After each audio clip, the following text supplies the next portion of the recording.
In the past, short films were used as a kind of calling card to show off what a person could do and where their skills lie in terms of the film industry. The kind of people that would do this will be people like college students and university students who are usually making a short film for a course. Whereas in comparison to today, most people can make a short film, and anyone can, and most people do, and upload to such things like YouTube. In terms of accessibility, the way we access short films has changed a lot in the years. In the past, you may be able to see a short film before watching a normal film in a cinema. These would be little B-movies shown before the actual film that you pay for, which is a great value for money. Comparing this to the more recent times, with the invention of YouTube, you can access nearly any short film you could want or desire. Viewing short films in this way relates back to PJ Furey's Technological Convergence said in 2004. Another way people might have seen short films in the past was by seeing them on TV or maybe at film festivals. When it comes to the kind of companies that produce short films, there are some big conglomerates, for example Pixar. However, in the more recent years, some YouTube channels have actually turned into short film companies, for example FC Rabbith Creations. Some don't have to be companies at all. For example, Tomscar, with over 1.6 million subscribers, makes constant short films around 1 to 10 minutes long. In terms of being a famous director in the past, you would have to make some kind of AAA movie or some really big movie that everyone would have seen.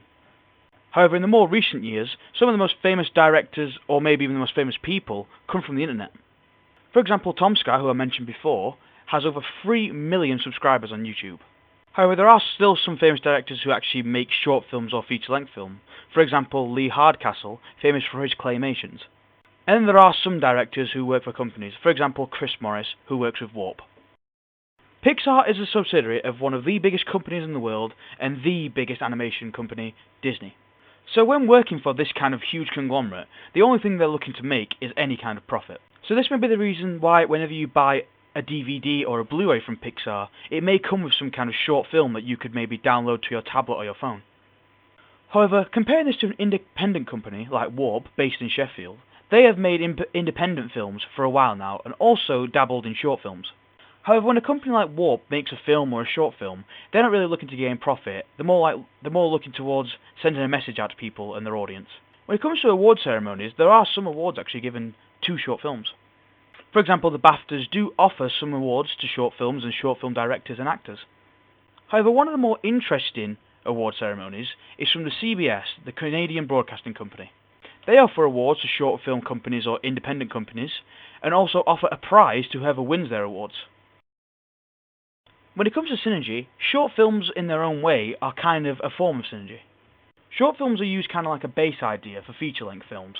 By this I mean that they will give a short film to a major company who have the funding to turn it into a AAA film and see if they like it, and if they do, they can expand on the idea and make it into a full film.